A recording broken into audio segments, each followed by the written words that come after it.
Good evening. You're watching Tuesday's edition of Newsplus right here on ZTN Prime, channel 294 on DSTV. Thank you very much for choosing to tune in. My name is Wadzanai Sansole and these are your top stories.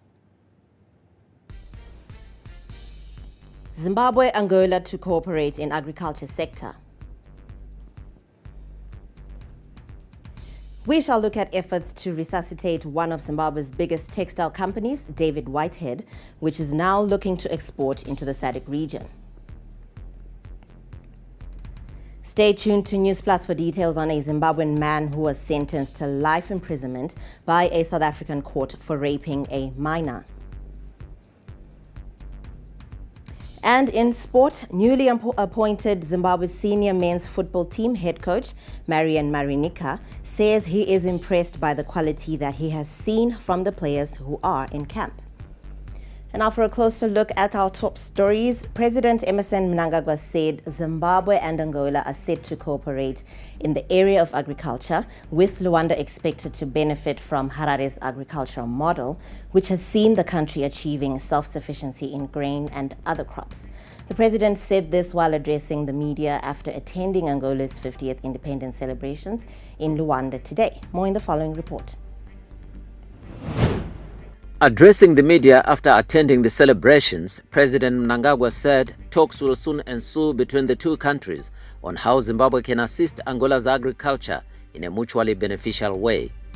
President Mnangagwa said while Angola is endowed with resources such as oil, Zimbabwe could equally benefit from its endowment, given that Harare has a thriving agriculture sector.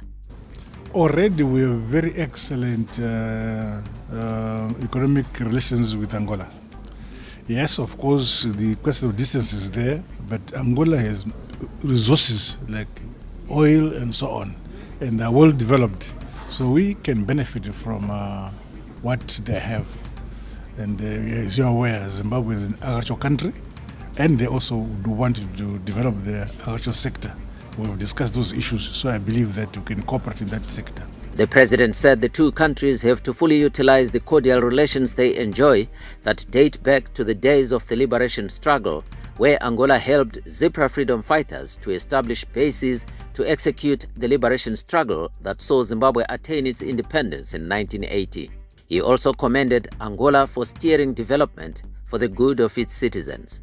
Just the fact that it is 50 years of independence, it's an achievement. And some of you, 50 years ago, if you are already 50, I doubt you were not there. And this is the journey Angola has traveled. I've been here at the beginning, at the time they became independent. And the difference is just night and day. They have developed this country. I'm so proud of the leadership of this country. They've done so well. Angola, President Mnangagwa said, is playing a great role in regional integration. Much more so. They are contributing a lot in the development and integration in SADC. Angola is playing a very significant role in SADC. So we are very pleased. This is why we're here. Turning to the celebrations, President Mnangagwa arrived at 4D Fevereiro International Airport in Luanda in the morning and was taken to Republican Square, the venue for the celebrations.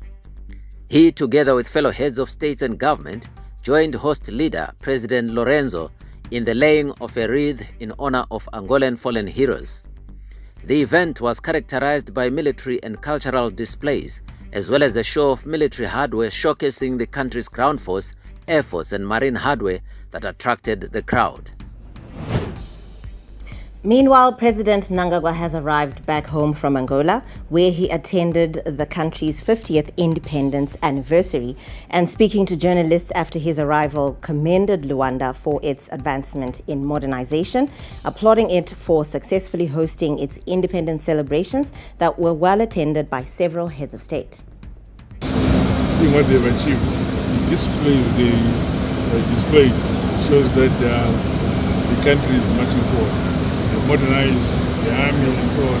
You admire the type of the level of equipment they now have. So bring the country.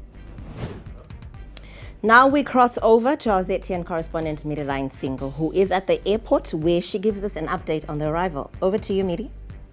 The president has arrived at the Robert Mugabe International Airport this evening after attending Angola's 50th independence celebrations. The president has been welcomed by the country's two vice presidents, service chiefs, top government officials. In the wake of the celebrations, the president commended Angola for development strides it has made over the years, adding that SADC and Zimbabwe can stand to benefit from Angola's massive resources. Now, Miri, can you tell us about the significance of the president's attendance of the Angola Uhuru celebrations? The visit is likely to further cement diplomatic and bilateral relations between Luanda and Harare, who already have a long-standing history dating back from the time of the liberation struggle, where Angola supported Zimbabwe in its struggle. Thank you very much, Miri, for giving us that insight. Now, in other news, Vice President Dr. Constantino Chiwenga has encouraged youth leaders to set to attend the World Children's Day commemorations in Botswana to confidently engage with peers and gain insights from diverse cultures. The Vice President was addressing the delegation led by Child President Lionel Mazarire ahead of the commemorations. The Vice President expressed his desire for a future of equitable education for children from both urban and rural areas. Now, Zimbabwe is among 9 countries from the SADC region, which will be at this year's World Children's Day celebrations. Now, the regional celebrations provide a platform for children to express their views, to engage in dialogue, and influence policies that affect them. Still on our top stories, Vice President Kembo Mohadi says he has been impressed with the progress at the Museum of African Liberation project and emphasized that Zimbabwe is writing its own story within the broader African context. He made these remarks during a tour of the construction site today, where he encouraged Zimbabweans to leverage the museum as a platform for telling the true African story. Vice President Mohadi toured the Museum of African Liberation, Zimbabwe Defense Forces Heritage Park, Liberation Mall, and Heritage Village, all of which are integral components of the Liberation City. The Vice President said through the Museum of African Liberation, Zimbabwe had found a way of writing and curating the true African story. Establishment of the Museum of African Liberation aims to enhance and consolidate the historical, social, and cultural heritage among Africans. The Vice President said everyone who was involved in the liberation struggle would take pride in the curation of their individual and collective stories. I realized that it is really an African or African Liberation Museum because it captures everything. It starts with the Zimbabwe itself, where I am sitting here. These are some of the weapons that we used to use during the liberation struggle. These are guns, which we used to use. And the Zimbabwe story has got its own way it is going to be told. And I'm sure that everyone who is a Zimbabwean, everyone that participated in the liberation struggle of Zimbabwe will have something to, you'll be proud anyway to come and put some artifact or say something, a statement about what actually transpired. Vice President Mohadi added that the project will be the best in Africa. We said that we are going to build the African Liberation Museum for the entire Africa. Each and every other country can have their own, but this one is the mother one. And we are not soliciting for any funds from the AU, but if they so wish to donate, it's welcome, but we are doing it ourselves. Meanwhile, Ambassador Kwame Mzawas, the CEO of the Pan-African think tank, the Institute of African Knowledge, said the visit by Vice President Mohadi was to witness the progress that has been made so far. This is after the groundbreaking by President Mnangagwa in 2021. Ambassador Mzawas also said the tour aimed at assessing progress ahead of Zimbabwe hosting the African Union Mid-Year Coordination Meeting in 2027. We have registered tremendous progress. We are now on 75% of the completion of construction of the superstructure of the museum itself. And in line with President Mnangagwa's vision of Nyika inovakwa nevenye vayo, Zimbabwe has done it alone to 75%. And trust me, Zimbabwe will do it to 100%, guided and led by His Excellency the President. The Liberation City, which houses the museum, is projected to be a family-friendly attraction for local, regional, and international tourists. Upon completion, the facility will offer history, heritage, recreational, commercial, and amusement facilities for visitors. The project will mark a new chapter for Zimbabwe as it will preserve the history and heritage of the entire continent. Latwo Nyangu for ZN Prime at Liberation City.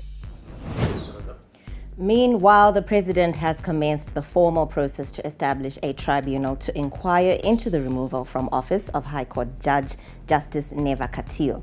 The move follows a recommendation submitted by the Judicial Service Commission to the president, acting in terms of Section 187 of the Constitution of Zimbabwe. Attorney General Virginia Mabiza confirmed the initiation of the process, indicating that all necessary preliminary procedures have been duly completed in line with the law. Attorney General Mabiza said the groundwork for the tribunal's composition is already underway. Now, in another one of our updates, the government is refocusing on its industrialization agenda, promoting value chains that link agriculture with manufacturing in order to drive export growth. Parliament's Portfolio Committee on Industry and Commerce is reviewing key sectors to ensure policy supports the revival of local manufacturing. Now, one company showing progress under this push is David Whitehead Textiles, which is now back in full production and exporting to regional markets. Our business reporter Melissa Chatikobo gives us more details. When dialogue between private players and policymakers bears fruit, it creates jobs, increases capacity utilization for industry, and most importantly, it builds the economy, benefiting everyone. In Kadoma, the sound of spinning machines tell a story of recovery. After years of silence, David Whitehead Textiles is back, producing fabric at a large scale and also exporting in the region. We've just started to export, which is exciting for us as David Whitehead. We're exporting part of our yarn to Botswana, so it's representing an opportunity. I'm sure it can grow into something, but we've just started. David Whitehead is now fully integrated, from buying raw cotton to producing finished fabric, with massive capital injected for its Kadoma plant to Chekutu factory. We are looking at an investment of around $35 million that was put in place if we combine the Chekutu and the Kadoma operations. And what we are saying here is we need to promote the cotton value chain.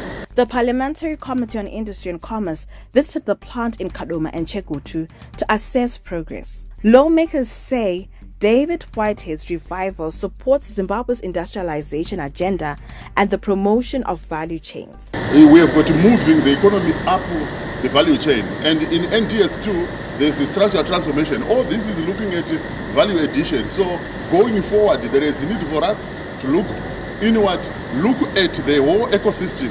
To what extent can this company source raw materials locally? The committee says its oversight extends beyond textiles, focusing on all critical sectors that can drive localization, beneficiation, and empowerment within Zimbabwe's agro-based economy. Zimbabwe is one of the countries that produce the best cotton because it's hand-picked.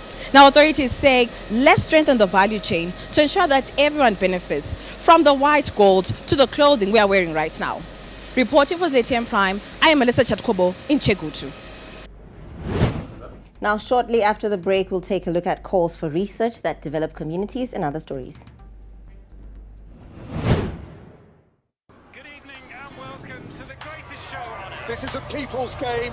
They will be bubbling about this one for weeks and months to come. Let's go!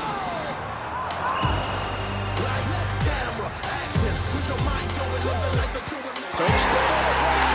Wherever you are, whatever your reason, it's on SuperSport all season long. Reconnect and stay connected to DSTV Compact and get the best football on us. Vanoda valisi ziita aye. varimi vese itai aye, vanoda go itai aye, simudza go rako, kurumiza, ndogona kungoti oyo, vavalisisi padamoyo, vanyai vana amaina na baba, kurumiza,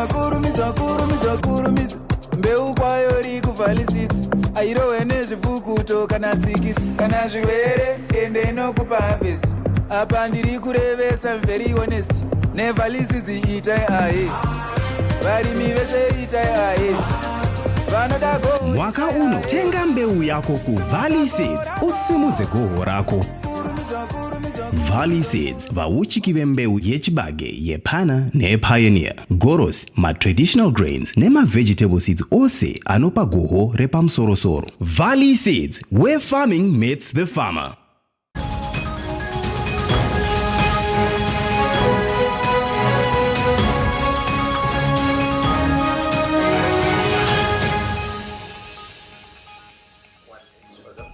Welcome back. Thank you for staying tuned to Newsplus. Now, moving on with our stories, Freedom Murechu, the ZANU-PF Bulawayo Provincial Youth Chairperson, has been confirmed as the party's candidate for the upcoming Ngulumane constituency by-election that's scheduled for 20 December. Now, this follows a proclamation by President Mnangagwa setting the date for the by-election. The poll was prompted by the tragic death of the constituency's legislator, Desire Moyo, in a road traffic accident on October 10 this year. Now, ZANU-PF Bulawayo Provincial Secretary for Information, Archie Chiponda, confirmed Comrade Murechu's candidature. ZANU-PF Bulawayo Province has unanimously endorsed Comrade Freedom Murechu, who is our current Provincial Youth Chairman, to be the candidate for the Ngulumane by-election.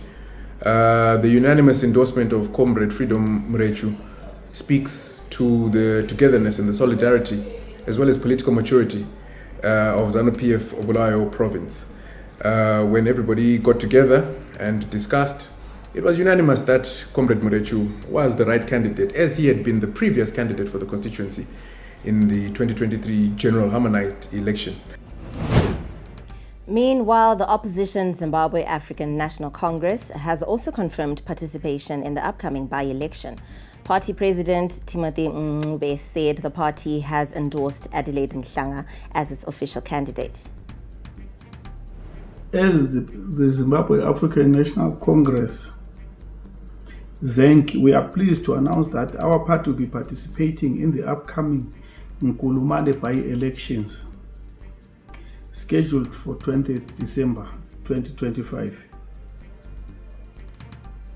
After wide consultations and engagement with our structures and advisors, the party has officially endorsed Ms. Adelaide Mhlanga, aka Noma, as our candidate for a member of parliament representing the people of Ngulumane.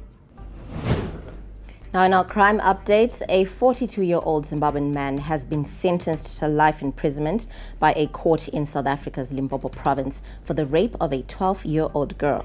Now, the accused, who lived on the same farm compound as the victim in Mogeti, was found guilty of sexually assaulting the child between 2020 and 2021, often by spiking her drink to incapacitate her, and the assaults resulted in her becoming pregnant. After the complainant realized that she was pregnant, she reported the matter to her sister, who opened a case against the accused. Now, the National Prosecuting Authority confirmed that the state presented evidence showing the profound negative impact on the victim and found no compelling reasons to deviate from the prescribed minimum sentence, with the presiding officer noting the lasting trauma on the child. The Tzaneen Regional Court has sentenced a Zimbabwean national to life imprisonment for rape of a 12-year-old minor girl. The accused and the victim were staying at the same compound of ZZ2 farm in Mogezi when the accused requested the victim to his compound and spike her drink before raping her. The accused was arrested after the child got pregnant. The NPA welcomes the sentence. We now move on to something to do with agriculture. The government has called for research that directly addresses community needs as Africa pushes for sustainable and inclusive scientific development. The call was made by the Permanent Secretary in the Ministry of Lands, Agriculture, Fisheries, Water and Rural Development, Professor Obed Jiri, at the Global Research Council Sub-Saharan Africa Regional Meeting and Science Granting Council's Initiative Symposium in Bulawayo. The symposium, hosted by the Research Council of Zimbabwe and the National Research Foundation of South Africa, has brought together policymakers, funders, and researchers from across the continent. Permanent Secretary in the Ministry of Agriculture, Professor Obed Jiri, said it was time for Africa to shift from research that ends in publications to research that drives transformation in communities and informs national policy. He called for the integration of indigenous knowledge systems into scientifically backed research to validate community knowledge that has been trusted for generations. We must value indigenous knowledge, integrating the deep, time-tested wisdom of our communities with cutting-edge scientific discovery to create contextually relevant solutions. Research Council of Zimbabwe Board Chairperson, Engineer Dr. Edgar Kamusoko, said governments must increase investment in local innovation systems to ensure homegrown solutions to Africa's challenges through funding research that impacts communities and fosters development. We are meeting here in the Sub-Saharan African regional grouping, which is a group that is now focusing more on our research needs as the Southern African regional grouping, and also assist in identifying our research needs and what we need to do to collaborate, to work together as regional research supporting, research coordinating and funding institutes, just like the Research Council of Zimbabwe. Dr. Amos Nungu, Director General of the Tanzania Commission for Science and Technology, urged countries to take ownership of their research agendas. We aim to strengthen Africa's voice within the JRC, ensuring that our perspectives inform the collective journey towards the 2027 JRC annual meeting, to be co-hosted by NRI South Africa and the German Research Foundation, DFG. Science Officer Pindile Masimula from South Africa's National Research Foundation called for the alignment of global research priorities with Africa's development needs. The opportunities for collaboration and cooperation can enhance the quality of science, provide economies of scale, avoid unnecessary duplication, address issues that can only be solved by working together. Research funding agencies have a responsibility to meet these objectives on behalf of research communities. The Research Council of Zimbabwe said the combined meetings seek to strengthen collaboration between policy and practice while ensuring that African research occupies a central space in global scientific dialogue. The symposium, which runs in Bulawayo this week, is expected to help catalyze cross-regional partnerships and amplify Africa's visibility in the global research landscape. For ZTN Prime, I'm Andile Chuma in Bulawayo.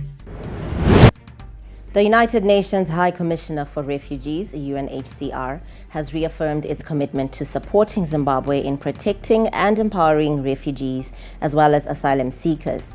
A delegation led by the Regional Director for Southern Africa, Dr. Mamadou Dian Balde, paid a courtesy call on the government of Zimbabwe today. Now Tafara Sibochiwe has more. In a world where turmoil has become too familiar, Zimbabwe stands among the beacons of hope. The country currently hosts more than 13,000 refugees and asylum seekers, mainly from the Democratic Republic of Congo, Rwanda, Burundi, and Mozambique. Through collaborative efforts with UNHCR, the government is working to ensure refugees are not only protected, but also integrated into communities and able to rebuild their lives. There are refugees who have lived here in Zimbabwe for over 30 years.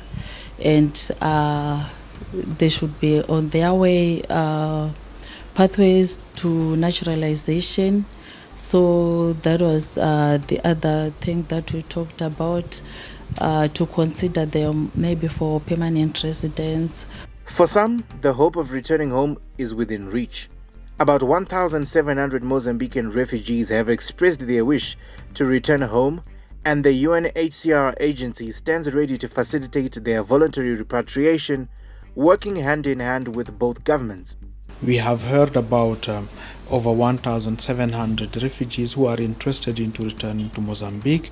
I can assure you of UNHCR's readiness, determination to support and to work with the government of Zimbabwe into helping refugees find solutions to the problems that they are faced with. To further support the vision, the government of Zimbabwe is looking to amend the Refugees Act of 1983, fostering a more inclusive environment that promotes integration. Zimbabwe Refugee Act of 1983, the amendment of the Act, and right now the principles were approved by the Cabinet, and we are in the process of amending the Refugees Act. Through continued cooperation, Zimbabwe and the UNHCR aim to turn that hope into lasting opportunity. Tavares Buchiwe for ZTN Prime. Newsplus will be right back. A shared victory for Zimbabwe. Harare's 2267 Lifestyle Estate by Thayton Property has scooped 3 international property awards from the UK-based International Property Awards for Africa in these categories: residential development, 20+ units; architecture, multiple residences; apartment/condominium projects. Honored at the House of Lords dinner, a first for a Zimbabwean developer. Makorokoto, Amhlope. Congratulations, Thayton Property.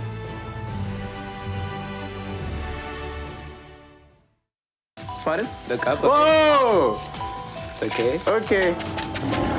I'm Ollie J, your host and captain for this technological voyage. They say that curiosity killed the cat. Well, we say curiosity makes you swipe. Okay, there's a real big one. Oh, okay. Okay, stay in the elevator. Okay, that one came out of... Look up. From some tech-tastic adventures to some out-of-this-world Zimbabwean inventions to the scientifically mind-boggling, we show it all. What we're looking at is 2 charging ports to charge the vehicle. And things get electric. Catch Swipe right here on ZTN Prime, DSTV channel 294.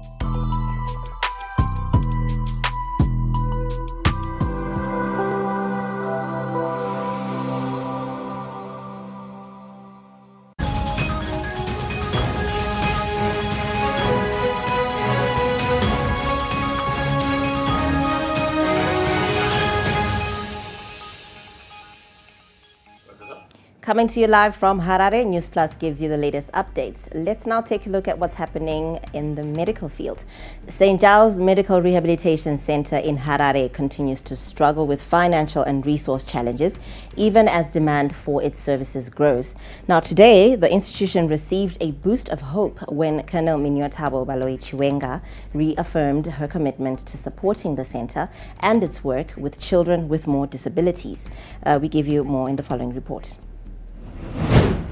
At St. Giles Medical Rehabilitation Center in the heart of Harare, a team of dedicated professionals is working miracles one child at a time. At this institution, laughter and learning fill the air as children with autism, cerebral palsy, and speech delays receive the support they need to thrive. But behind the scenes, the center is facing challenges, doing more with less. Limited funding is stretching resources thin, making it harder to provide the high-quality care these children deserve. It's one area that we definitely need help. And of course, infrastructure, you saw when we went to the children's section, build infrastructure, this was built more than 46 years ago. So we are doing our best, and we would also need help in that aspect. Board Chairperson Brethren Manzongo echoed the call for collective responsibility, saying the center continues to serve as a beacon of hope for families across the country. It also just have an appreciation of what St. Giles is all about. Because the times when we just pass through, you would just think it's just a small unit out there. But when you now go on the ground, you then see that there's a lot of things happening here and a lot of lives which are being rebuilt back into functional independence. and in a shadow of solidarity, Colonel Baloyi Chiwenga toured the facility, praising staff for their dedication and describing St. Giles as a pillar of hope for children with disabilities. Her visit comes a month after she pledged assistance during the center's stakeholder appreciation and hostel funding breakfast aimed at mobilizing resources for infrastructure upgrades and better patient care. I got to see children, some born with certain conditions, some that develop later on, and then they are given hope that something can be done about it, and they are given the opportunity to be able to be educated regardless of their physical ability. So I really appreciate it. Colonel Baloyi Chiwenga stressed on collective efforts to assist the facility. I hope that there will be more people coming on board to help these people, because really we all need this. We don't know where we're going to be tomorrow. We may be also patients here. So it's our duty to help them while at least we are able to help them. As the center continues to play its role, ongoing partnerships and community involvement will be key in sustaining its rehabilitation and education programs for children with disabilities. Talent Gore reporting for ZTN Prime in Harare. Now it's the second half of our bulletin, and we now take a look at our global updates. Rescue teams are still pulling bodies from the mud and debris in Uganda's Sebe region following prolonged intense rainfall, which triggered massive soil movements across steep slopes between October 30 and November 1st this year. Now, the Uganda Red Cross Society, which is leading search and recovery efforts, says hopes of finding more survivors are fading, even as families in the area continue to report missing relatives. As we talk now, they're using rudimentary tools, so you see that there is still some need of more manpower, because if people are saying that about 19 bodies are covered and you have so far only recovered 2, that leaves you with about 17 that have not yet been retrieved from here. But what we can commit, of course, together with our under the coordination of the Office of the Prime Minister, that we shall do whatever it takes to see that we try to recover the bodies of the families that we covered here. Now, the 30th United Nations Climate Change Conference, COP30, opened on Monday in Belém, Brazil, as world leaders and delegates confront rising global temperatures and push for urgent coordinated climate action. This conference will run from November 11th to the 21st, also focusing on enhancing emissions reduction and climate resilience while promoting an inclusive and equitable transition. This year marks the 10th anniversary of the Paris Agreement, which was signed by 195 countries with the aim of averting the catastrophic warming of the planet caused by the burning of fossil fuels. It is also the year when all parties are each obligated to submit an updated and nationally determined contributions plan, which is at the heart of the Paris Agreement and the achievement of its long-term goals. Meanwhile, speaking at the official opening of COP30, the president of Brazil, Luiz Inácio Lula da Silva, criticized those who do not implement measures against global warming and emphasized the urgency of concrete actions in the face of climate crisis. Pelas próximas 2 semanas, Belém será a capital do mundo. Governadores, prefeitos, parlamentares, cientistas e organizações da sociedade civil farão parte desse grande esforço coletivo em prol do planeta. Trazer a COP para o coração da Amazônia foi uma tarefa árdua, mas necessária. A Amazônia não é uma entidade abstrata. Quem só vê floresta de cima desconhece o que se passa à sua sombra. E queria dizer para vocês que fazer a COP aqui é um desafio tão grande quanto a gente acabar com a poluição do planeta Terra. Now, Rodrigo Paz was sworn in as the constitutional president of the plurinational state of Bolivia for the 2025 to 2030 term. The inauguration marked the formal beginning of Bolivia's new political cycle following the recent general elections. Paz took the oath of office, pledging to uphold and enforce the country's constitution and domestic laws. Paz also emphasized his confidence in the new parliament and welcomed the unanimous vote in both chambers in recent days as a sign of direction toward restoring institutions. Elsewhere, entire villages were submerged and dozens of towns left without power on Monday after Typhoon Fungwang swept over the Philippines, killing at least 8 people and leaving more than 1 million homeless. Now, according to authorities, the storm made landfall on the eastern coast as a super typhoon late on Sunday, uprooting trees, toppling power lines, and inundating coastal towns. Disaster relief operations are currently underway. Those were your global updates. Stand by for some business news. Didn't graduate? I guess I blew it. You couldn't advise him anything. He would just look at you and say, so who do you think you are? We were just like really spoiled. And then they just give me the receipt and I'd pay. The guy walks in one day and then he says that he wants to make a movie. He was blowing the money. There was just like this habit that he had where as soon as he got money, it was gone. I just didn't have the skills or the experience. This money, I could see it disappear so fast.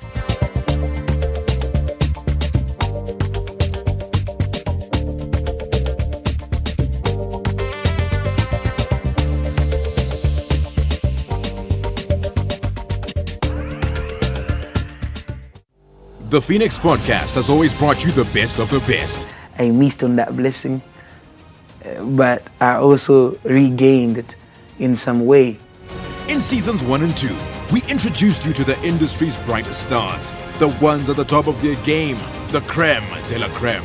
But season 3 promises to be even more exciting. We're bringing you even more fascinating guests, including the renowned farmer, Patrick Matadi.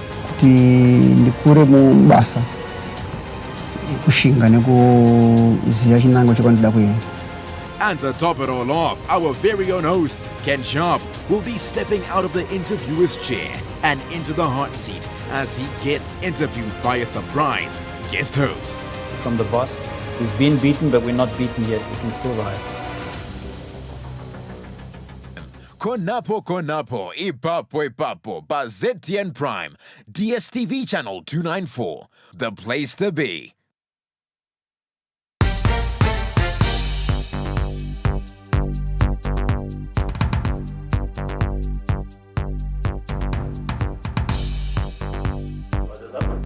You're watching Newsplus, and it's time now to take a look at what's happening on the economic landscape.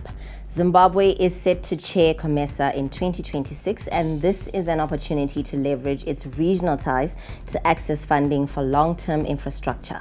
This was said by the chief executive of Zimbuild Property Investments, Tinashe Mazungu.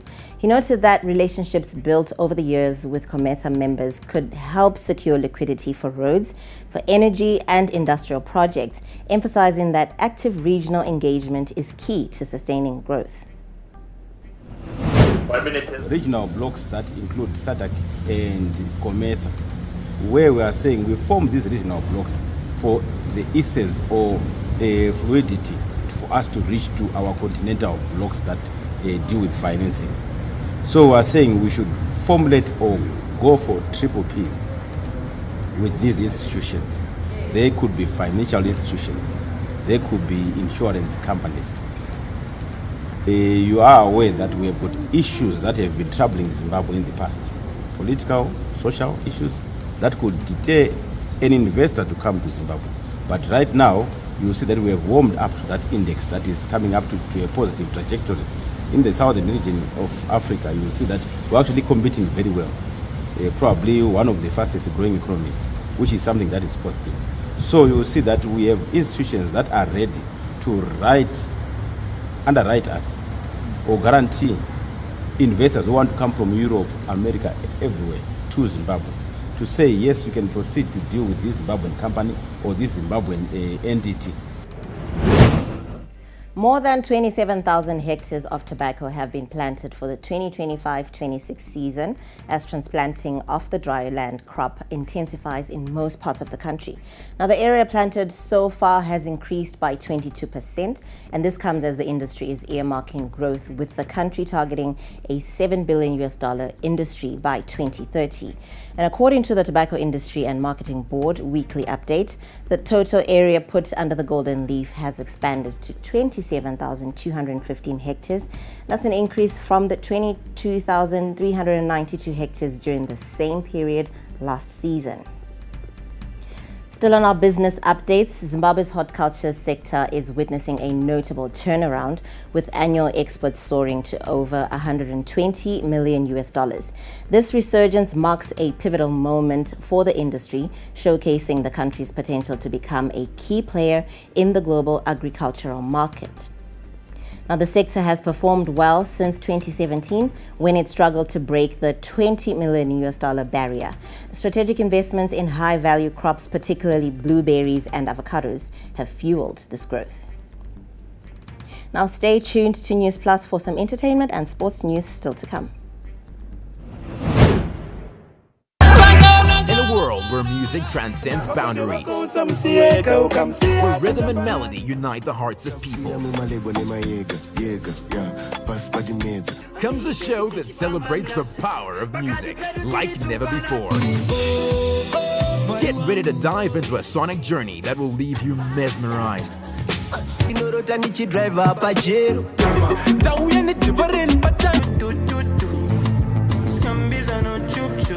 and yearning for more. Welcome to the captivating world of Z Vibes. Vibe to it, baby.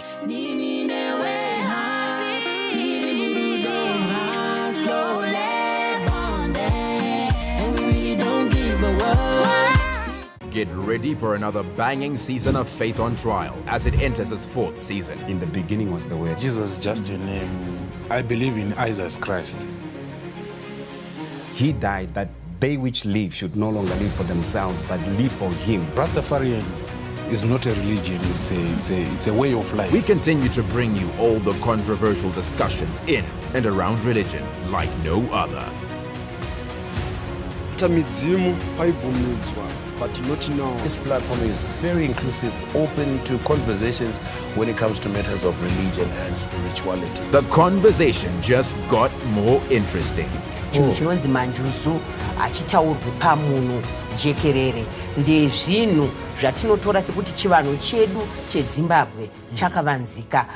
We bring to you all issues religion and spirituality, from the Islamic walk of faith, Christianity, the Rastafarians, the Shintoists, even the cult believers. We have it all. It's about to get interesting. Don't miss it for the world. Catch the epic new season of Faith on Trial on DSTV channel 294.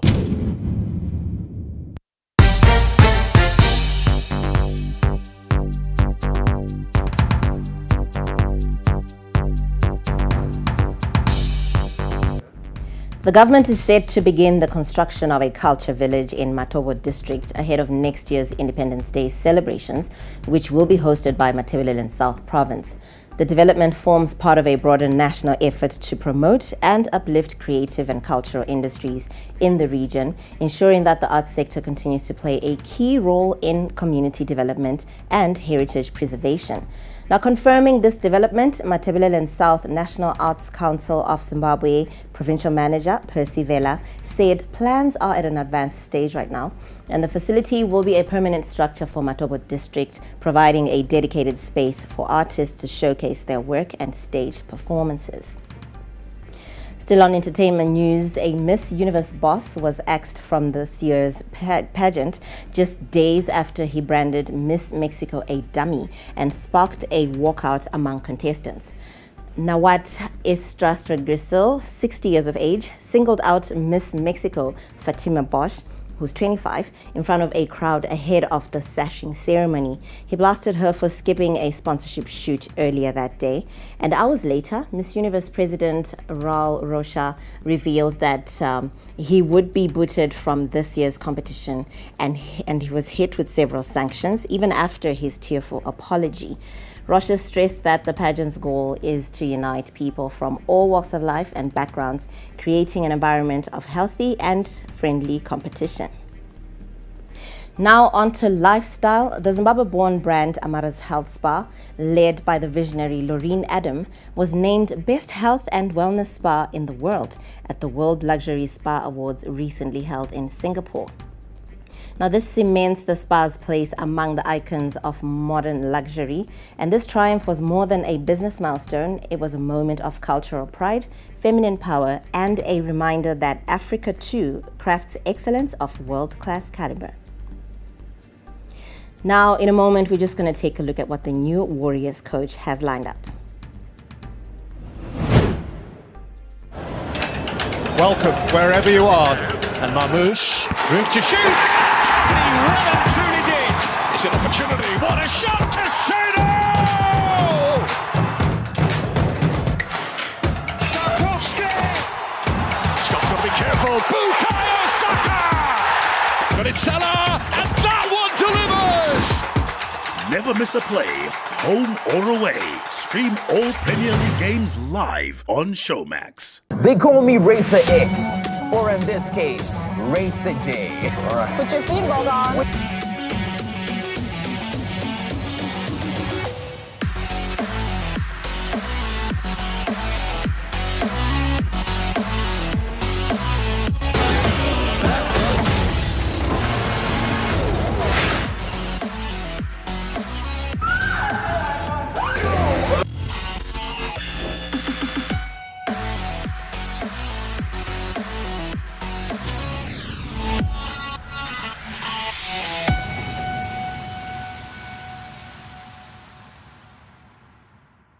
Catch exclusive interviews every weekday for candid, exciting and thought-provoking conversations with your host, Erika Ndoro. We talk about arts, we can talk about sports, we can even talk about politics, and sometimes we venture into a nice guitaristic play.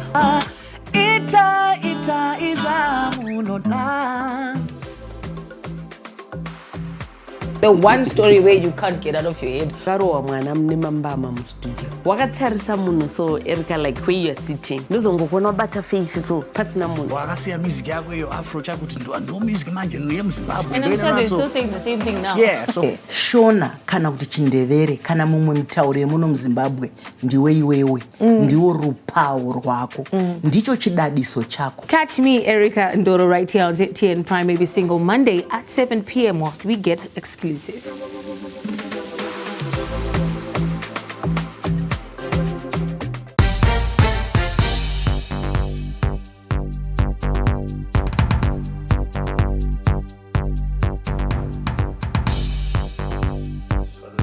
Look at our sports news. Newly appointed Zimbabwe senior men's football team head coach Marian Marinika says he is impressed by the quality that he has seen from the players who are in camp. Marinika expressed satisfaction with the players' positive response despite long travels and logistical challenges, but believes there is much to be done as they prepare for the AFCON finals slated for December. It's not easy, but I saw today, for example, a lot of quality. I saw before lots of quality. However, there are lots of other things to be worked because we have tough opponents in Egypt, which actually now we try to play Algeria to see how it's going there. Then we have also Angola, very good team, and not to say South Africa, extremely good team, rival opponent, and we need to go there to get the required points. So the players here, they responded pretty well, particularly that was a bit challenging, traveling, 14 hours of travel, and not as conditions, ideally what we wanted in terms of having the whole players now. There were challenges on players' arrival. So I think overall I could say that I'm very pleased with the players' response, with the staff response, and also with the officials coming here and try to assist us with everything possible. Now, the Warriors coach emphasized the importance of players showing commitment, pride, and passion in representing Zimbabwe, describing it as a great honor to play for the national team. He highlighted the need to improve in key areas such as creating and converting scoring opportunities while maintaining a strong defensive structure. There are a number of things we'd be looking to. Number one, want to see the positive response from the players to put their hands up and to say that actually it's a big honor for them to play for Zimbabwe national team and actually to represent the country, at the same time to be the ones who look to bring lots of joy to the country, to the Zimbabwe back home. Secondly, would be looking to try to see some of the areas that in the past may have not been right, i.e. creating scoring opportunities, taking good shots, hitting the target dangerously, and as much as possible scoring goals. If we see a player that is hard-working and determined, and he gives 100% on the pitch, it's not that much, we may be able to ask. In terms of playing quality, it's not easy to, overnight to try to get something to build. But we'll be looking as much as possible to be tight at the back and to look to be dangerous up front. Now, Tel One forward Washington Navaya says he is delighted to be part of the Warriors setup as they prepare for 2 international friendlies against Algeria and Qatar this week. Navaya hopes to continue with his fine form in the local league after being rewarded by a national team call-up.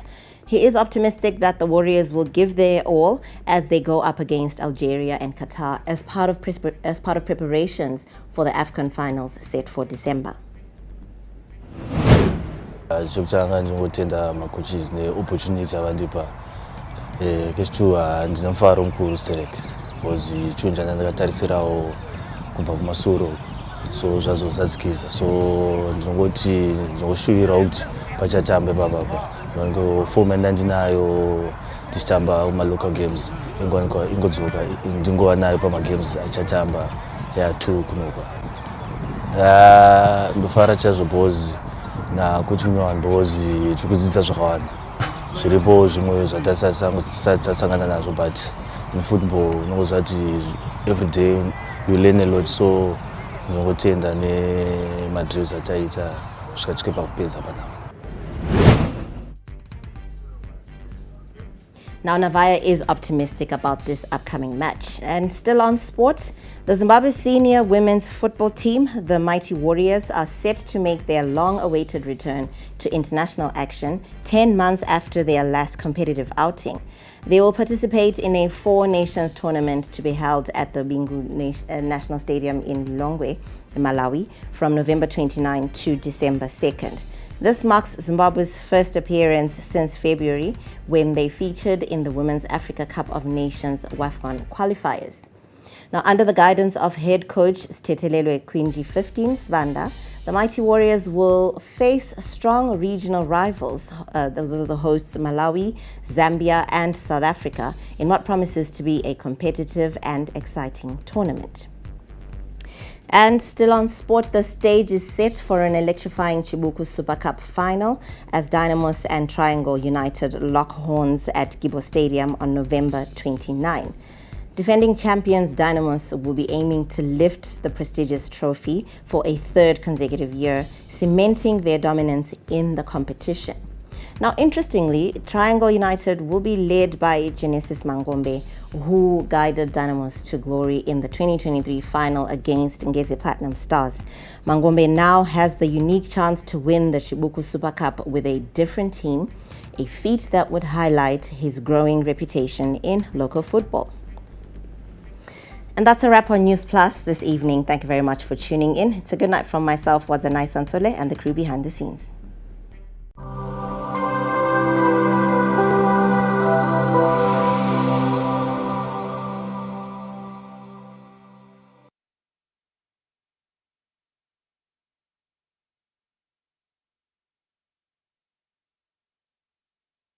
They call me Racer X, or in this case, Racer J. All right. Put your seatbelt on.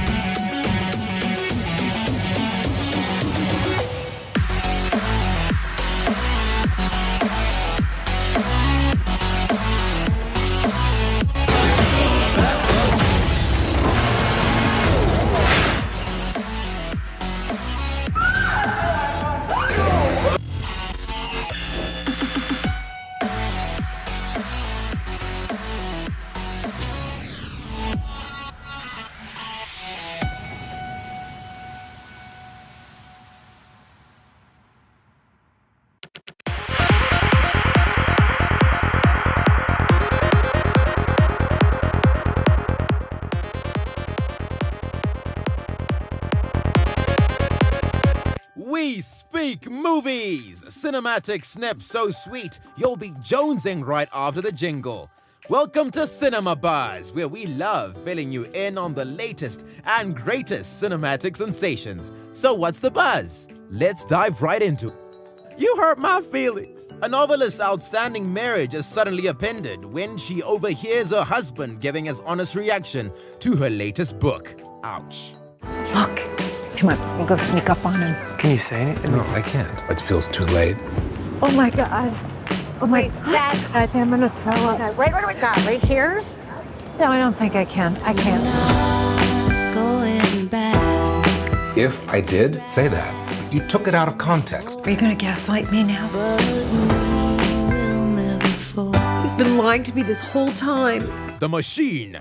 Bert's drunken past catches up with him 20 years down the road when he and his father are kidnapped by those Bert wronged 20 years ago while drunk on a college semester abroad in Russia. If you try to run. He's going down. Dad, why are you talking all fast like you're on speed or something? Because I'm on speed. Oh, more drugs. Bert, take off that shirt and show those SOBs who you really are. Now, you gotta party with me. Past lives. Nora and Hae Sung, two deeply connected childhood friends, are wrest apart after Nora's family emigrates to South Korea. 20 years later, they are reunited for one fateful week as they confront notions of love and destiny. 그냥 너랑 얘기하는 거? The guy flew 13 hours to be here. I'm not gonna tell you that you can't see him or something. 만약에 네가 한국을 떠나지 않았다면 내가 널 찾았을까? 우리가 사귀었을까? 헤어졌을까? 부부가 됐을까? 아이들을 가졌을까? Crossfire is a story of redemption. Agent Mark Patson, who takes down the deadliest guerrilla gang, loses his wife in a crossfire which drags away his daughter. After a few years, when he tries to bring back his daughter, the last surviving member of the gang tries to hunt her down. But this time, Mark and his daughter were prepared to strike back. It's good to have you back. I'm gonna be here, Alicia. You're still my daughter after all. If you don't tell me what's going on, I'm gonna put a bullet in your head right now.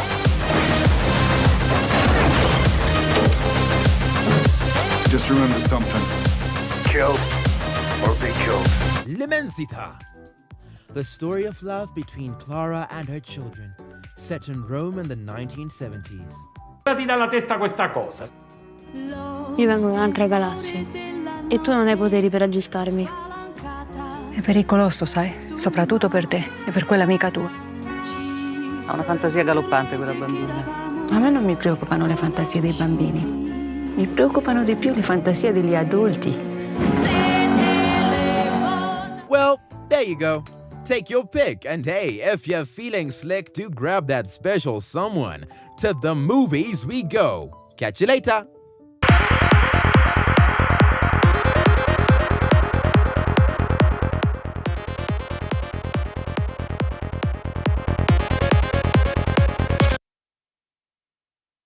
Catch exclusive interviews every weekday for candid, exciting, and thought-provoking conversations with your host, Eric Andoro. We talk about arts, we can talk about sports, we can even talk about politics, and sometimes we venture into a nice guitaristic play.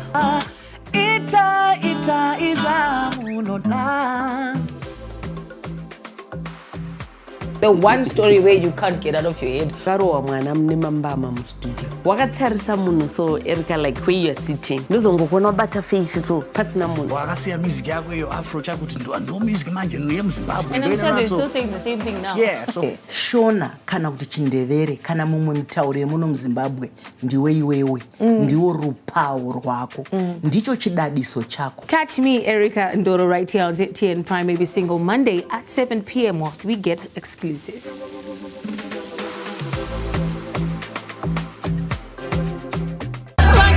a world where music transcends boundaries. Where rhythm and melody unite the hearts of people. Comes a show that celebrates the power of music. 내가 죄가 있었네.